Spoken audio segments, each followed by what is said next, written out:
नमस्कार दोस्तों। तो आज की वीडियो में हम बात करेंगे स्टेंसिल के बारे में। पीसीबी के ऊपर सोल्डर पेस्ट प्रिंट करने के लिए हम स्टेंसिल का यूज करते हैं, जिसमें बहुत सारे होल्स कटे होते हैं। उस होल्स को बोलते हैं अपर्चर। तो आज की वीडियो में हम डिस्कस करेंगे स्टेंसिल के बारे में। स्टेंसिल क्या होता है, स्टेंसिल कितने टाइप का होता है, स्टेंसिल कैसे बनता है, उसका प्रोसेस क्या है, और टाइप ऑफ स्टेंसिल टेक्नोलॉजी, कितने टेक्नोलॉजी से हम स्टेंसिल डेवलप कर सकते हैं, और कुछ important parameter about the solder paste printing.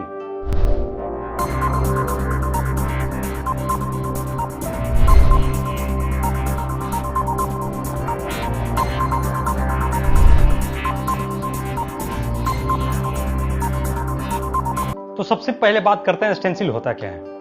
Stencil एक एल्युमिनियम फ्रेम के ऊपर एक बहुत ही पतला मेटल का शीट होता है। उसके ऊपर कुछ अपर्चर कटे होते हैं, कुछ होल्स होते हैं, जिनके थ्रू हम सोल्डर पेस्ट प्रिंटिंग करते हैं पीसीबी के ऊपर। तो अब हम बात करते हैं स्टेंसिल यूज क्यों करते हैं। बिना स्टेंसिल का क्या होगा। स्टेंसिल यूज करने से हमें जो पेस्ट की स्पीड है, स्पीड अच्छी हो जाएगी, हमारा प्रोडक्टिविटी अच्छा होगा, और जो क्वांटिटी ऑफ पेस्ट है, पेस्ट की क्वांटिटी कंट्रोल कर सकते हैं। उसका शेप, एक अपर्चर पे किस शेप में आना है वो हम कंट्रोल कर सकते हैं। जो पेस्ट रिलेटेड प्रॉब्लम है वो मोस्टली स्टेंसिल से होता है। अगर हमारा स्टेंसिल सही है और प्रॉपर कटा हुआ है तो जो पेस्ट रिलेटेड इशू है, जो सोल्डिंग रिलेटेड इशू है, वो आपका 80% सॉल्व हो जाता है।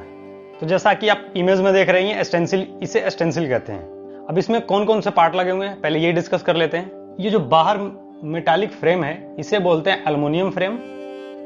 उसके बीच में जो ये मेटालिक सीट आपको दिख रहा है इसे बोलते हैं स्टेंसिल फॉयल।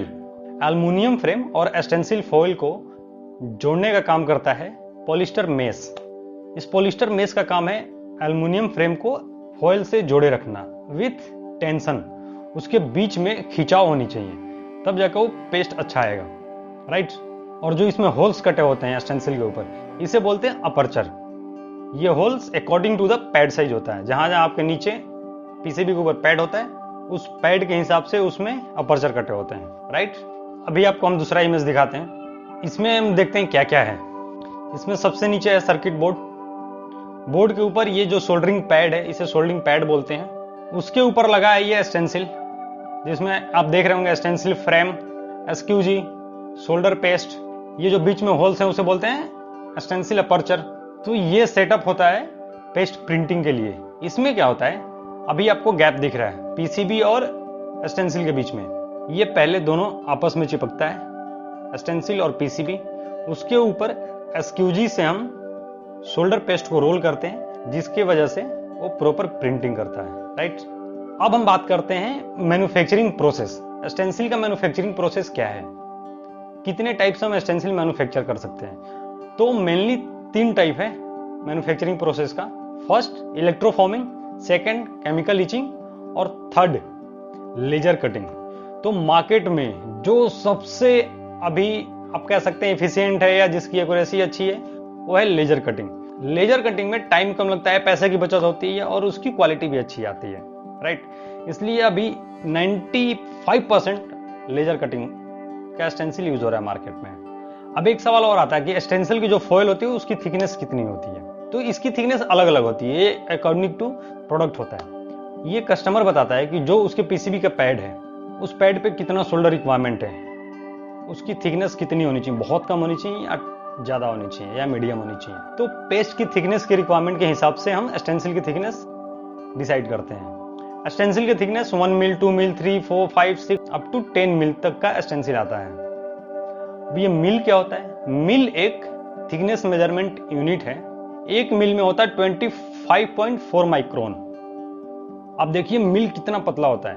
एक मिल में होता है 25.4 माइक्रोन, और एक माइक्रोन में होता है 0.001 mm। तो अगर आप ये सारा कैलकुलेशन करेंगे तो आपको मिलेगा 1 mil equal to 0.0254 mm। It means कि स्टेंसिल की जो थिकनेस होती है वो बहुत ही कम होती है, राइट। अब हम बात करते हैं टाइप्स ऑफ स्टेंसिल। मार्केट में कितने टाइप का स्टेंसिल अवेलेबल है, right. First SS laser cut stencil. It means SS क्या होता है, stainless steel. Stainless steel laser cut stencil. Second nickel laser cut stencil. Third high tension vector cut stencil. Fourth mini stencil, fifth electroform stencil, sixth nano clear coating stencil, seventh pump printing stencil और eight step up step down stencil. अब हम बात करते हैं stainless steel stencil के बारे में। Stainless steel stencil जो स्टेंसिल फॉइल होता है वो एसएस का होता है सिर्फ। इसका फ्रेम एल्युमिनियम होता है, बाकी ये जो बीच में होता है पॉलिस्टर मेश होता है जो कि फ्रेम को और फॉइल को जोड़ने का काम करता है और टेंशन क्रिएट करने का काम करता है उसमें। अब अगर हम इस एसएस के फॉइल को निकाल के इसके ऊपर निकल लगा दें तो ये निकल स्टेंसिल हो जाएगा। सारी प्रोसेसिंग सेम होगी, सिर्फ एसएस हटा के निकल लगा दो। निकल का क्या होता है कि लाइफ बहुत अच्छा होता है और जो उसकी क्वालिटी होती है, जो प्रिंटिंग क्वालिटी होती है वो भी अच्छी होती है कंपेयर टू एसएस, क्योंकि जो शोल्डर पेस्ट का शेप बनता है एसएस में क्या होता है कि अगर थोड़ी सी भी क्लीनिंग अप डाउन हुआ तो उसका शेप धीरे धीरे खराब होने लगता है, राइट। निकल में जो उसका शेप बनता है वो बहुत प्रॉपर बनता है। इसके बाद आता है vector guard stencil. Vector guard stencil में क्या होता है कि ये जो एल्युमिनियम फ्रेम है, नॉर्मल स्टेंसिल में तो हर स्टेंसिल के साथ ये फ्रेम भी चेंज होता है, राइट। ये पूरा स्टेंसिल फ्रेम के साथ माउंट है, लेकिन वेक्टर गार्ड में क्या होता है कि फ्रेम एक ही होता है, सिर्फ जो फॉइल है उस फॉइल को हम चेंज करते हैं बार बार। जैसे हमारा प्रोडक्ट चेंज हुआ हम फॉइल चेंज करेंगे। तो वेक्टर गार्ड का एक एडवांटेज ये भी है कि उसका स्टोरेज स्पेस बहुत कम होता है compare to the normal stencil. Normal stencil की थिकनेस ज्यादा है इसलिए ये स्टोरेज ज्यादा लेता है, उसका थिकनेस बहुत कम है इसलिए स्टोरेज स्पेस कम लेता है। और एक सबसे अच्छी बात है कि वो हाई टेंशन होता है। जो स्टेंसिल का टेंशन होता है, जो स्टेंसिल की खिंचाव होती है, जो फॉइल का टेंशन होता है वो कहीं ज्यादा होता है नॉर्मल स्टेंसिल से, इसलिए वेक्टर गार्ड एडवांस लेवल का स्टेंसिल है। एक होता है मिनी स्टेंसिल। मिनी स्टेंसिल क्या होता है कि सिर्फ फॉइल के ऊपर अपर्चर कटे होते हैं, ये R&D पर्पस के लिए काम आता है। इसमें क्या होता है कि एक छोटे से फॉइल होते हैं जिसके ऊपर सिर्फ अपर्चर कटा होता है, ये फ्रेम और इतना बड़ा ये तामझाम कुछ नहीं होता, तो इसलिए इसे बोलते हैं मिनी स्टेंसिल। अगला है nano clear coating. Nano clear coating क्या होता है, जो आपका नॉर्मल स्टेंसिल है या निकल का हो या एसएस का हो, उसके ऊपर एक लिक्विड आता है जिसे हम नैनो क्लियर कोटिंग बोलते हैं। अगर उस लिक्विड से कोटिंग कर दें तो क्या होता है कि स्टेंसिल की जो परफॉर्मेंस होता है वो बढ़ जाता है। कैसे बढ़ता है स्टेंसिल का परफॉर्मेंस, तो जब हम स्टेंसिल को सेपरेट करते हैं आफ्टर प्रिंटिंग तो जो शेप बनता है शोल्डर पेस्ट का, देखिए यहां बार बार शेप और उसके साइज की बात हो रही है। प्रिंटिंग में शोल्डर पेस्ट का शेप सबसे इंपॉर्टेंट होता है। प्रिंटिंग करने के बाद जब सेपरेशन करते हैं स्टेंसिल और पीसीबी को अलग अलग करते हैं उस टाइम शेप खराब नहीं होना चाहिए थोड़ा सा भी। अगर थोड़ा सा भी शेप खराब हुआ इट मींस कि एसपीआई आपको फेल कर देगा या फिर प्रोडक्टिविटी आपकी अच्छी नहीं आएगी, सोल्डरिंग अच्छी नहीं आएगी उस टाइम। तो नैनो कोटिंग क्या होता है, स्टेंसिल मैन्युफैक्चरिंग सेम होता है जैसे होता है, जैसे नॉर्मल स्टेंसिल होता है, मैन्युफैक्चरिंग सेम होता है प्रोसेस।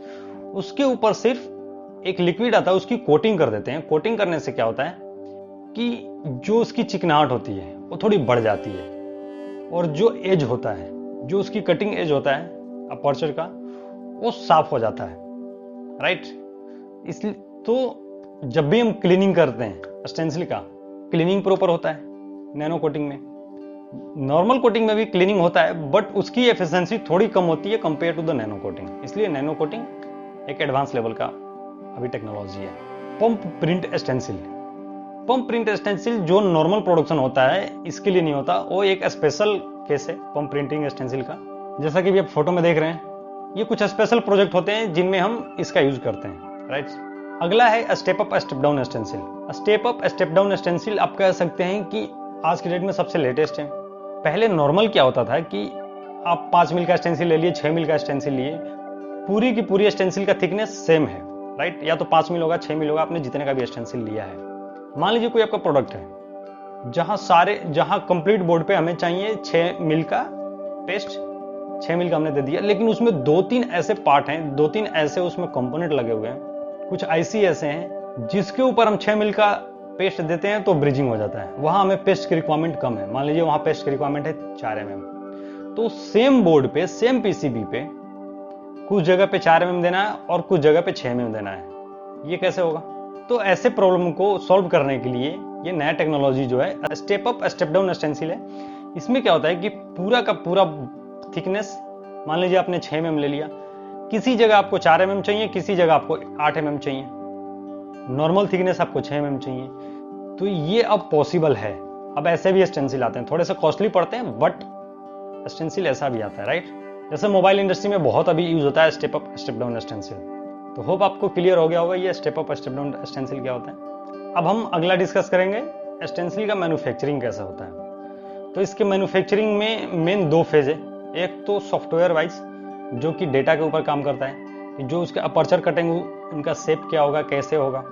जो सेकंड फेज है प्रोडक्शन का, उसमें होता है कि फ्रेम के ऊपर, एल्युमिनियम फ्रेम के ऊपर आपका पॉलिस्टर मेश कैसे लगाना है, उसके बाद जो फॉयल माउंटिंग करना है वो कैसे करना है, उसका टेंशन कैसे क्रिएट करना है, टेंशन प्रॉपर होना चाहिए, ये सारी चीजें सेकंड फेज में आता है। फिर जब ये दोनों फेज कंप्लीट होता है तो जाता है मशीन में और स्टेंसिल जाता है और इधर से डेटा जाता है। फिर लेजर कटिंग मशीन क्या करता है, डेटा के हिसाब से स्टेंसिल के ऊपर कट करता है। तो सॉफ्टवेयर में क्या होता है, सॉफ्टवेयर बेस में, तो सबसे पहले हम बात करते हैं सॉफ्टवेयर वाइज। जिस पीसीबी का भी हमें स्टेंसिल बनाना है उसका गर्बर डेटा लेते हैं। गर्बर डेटा के बाद उस पर हम डिजाइनिंग करते हैं कि जो भी पैड है उसका शेप क्या होना चाहिए। सपोजेड कोई पैड स्क्वायर में है, लेकिन उस पर हम स्क्वायर पेस्ट देंगे तो इशू आएगा, तो उसका हम शेप डिजाइन करते हैं। उसका फिड्यूशियल कैसे होगा, क्या होगा, वो सारी चीजें डिजाइन करते हैं सॉफ्टवेयर में, जिसको बोलते हैं हम चेक प्लॉट। चेक प्लॉट करने के बाद इसे हम मशीन लैंग्वेज में कन्वर्ट करते हैं। उस डेटा को मशीन लैंग्वेज में कन्वर्ट करने के बाद हम मशीन को सेंड कर देते हैं, जो लेजर कटिंग मशीन है, राइट। और जो सेकंड फेज है वहां क्या होता है कि एल्युमिनियम का फ्रेम होता है। एल्युमिनियम फ्रेम के ऊपर सबसे पहले करते हैं polyester mesh mounting. Polyester mesh mounting करते टाइम सबसे जो इंपॉर्टेंट चीज ध्यान देना होता है हमें, टेंशन। जो पॉलिस्टर का टेंशन है वो बहुत इंपॉर्टेंट होता है। मेश माउंटिंग करने के बाद उसके ऊपर करते हैं मेटल माउंटिंग। जो फॉयल है उस फॉयल को हम पॉलिस्टर मेश के ऊपर माउंट करते हैं और इसको ग्लू के थ्रू फिक्स करते हैं, राइट। ये कंप्लीट होने के बाद अभी क्या है कि आपका स्टेंसिल रेडी है, विदाउट अपर्चर, विदाउट होल। अब इसमें सिर्फ अपर्चर कटना है। तो ये जाता है लेजर मशीन में, लेजर कटिंग मशीन में। वहां ऑलरेडी डेटा होके आ चुका है।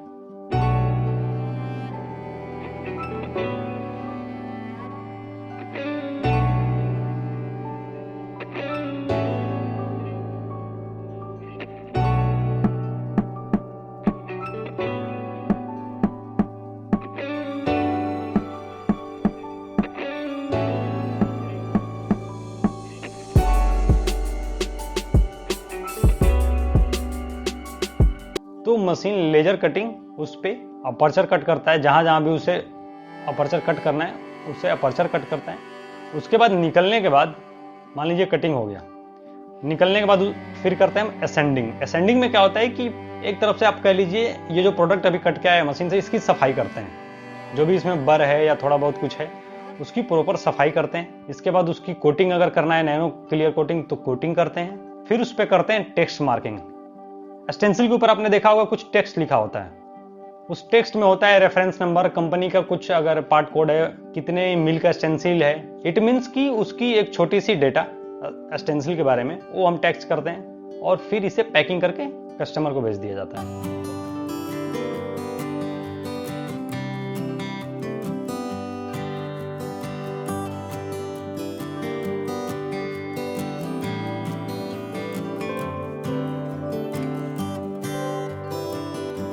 पेस्ट प्रिंटिंग में कुछ पैरामीटर इंपॉर्टेंट होते हैं जिसे हमें ध्यान में रखना होता है। पहला, एसक्यूजी फोर्स। एसक्यूजी कितना फोर्स लगा रहा है स्टेंसिल के ऊपर, उसे बोलते हैं एसक्यूजी फोर्स। दूसरा, एसक्यूजी स्पीड, जो उसकी रोलिंग स्पीड होती है एसक्यूजी की, उसे बोलते हैं एसक्यूजी स्पीड। तीसरा, प्रिंट गैप। इट मीन्स कि पीसीबी और स्टेंसिल के बीच में कितना गैप है, उसे बोलते हैं प्रिंट गैप।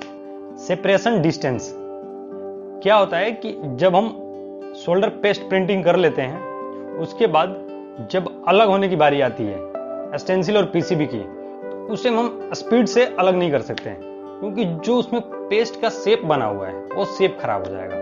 तो उसमें क्या करते हैं, पहले हम स्लो स्पीड में धीरे धीरे अलग करते हैं। अब जैसे ही ये सेपरेट हो जाता है स्टेंसिल पीसीबी, उसके बाद हम स्पीड बढ़ा के डाउन कर सकते हैं इसको, राइट। तो उसे बोलते हैं सेपरेशन डिस्टेंस और सेपरेशन स्पीड। तो ये दोनों भी बहुत इंपॉर्टेंट पैरामीटर है। 6, स्टेंसिल क्लीनिंग। क्लीनिंग भी एक सबसे इंपॉर्टेंट पैरामीटर माना जाता है, क्योंकि 2-4 साइकिल प्रिंट करने के बाद उस अपर्चर में कुछ सोल्डर पेस्ट फंस जाता है। अगर उसे हम टाइम टू टाइम क्लीन नहीं करेंगे तो उसकी एफिशिएंसी है या जो शेप बनना चाहिए पेस्ट का पैड के ऊपर, वो प्रॉपर शेप नहीं बन पाता है। तो स्टेंसिल क्लीनिंग भी एक इंपॉर्टेंट पैरामीटर है। और last, tooling pin. Tooling pin क्या होता है कि पीसीबी के नीचे बॉटम में बैक साइड टूलिंग पिन लगाया जाता है कि अगर सपोजर हमारे पीसीबी का स्ट्रेंथ कम है, कोई पतला पीसीबी है, तो जैसे ऊपर से एसक्यूजी दबाव देके ऐसे मूव करेगा प्रिंटिंग के लिए, वो पीसीबी मुड़ जाएगा, राइट। फिर वहां प्रिंटिंग अच्छी नहीं आएगी। तो पीसीबी कहीं बैंड ना हो जाए या फिर उसमें कुछ पेस्ट की वेरिएशन है, उसके लिए हम बॉटम में टूलिंग पिन लगाते हैं ताकि पीसीबी प्रॉपर अपने जगह पे बना रहे। तो ये कुछ इंपॉर्टेंट पैरामीटर थे जो सोल्डिंग पेस्ट के रिगार्डिंग हमें ध्यान में रखना होता है। तो दोस्तों, आज के वीडियो में इतना ही। होप आपको कुछ समझ जरूर आया होगा। अगर वीडियो पसंद आए तो प्लीज लाइक और शेयर जरूर करें और चैनल को सब्सक्राइब भी करें। और हमारा अगला टॉपिक होगा paste printing. Paste printing machine में क्या क्या इंपॉर्टेंट पैरामीटर होता है, हमें क्या क्या चीजें चेक करनी चाहिए, तो हम अगला वीडियो पेस्ट प्रिंटिंग मशीन के ऊपर बनाएंगे। धन्यवाद।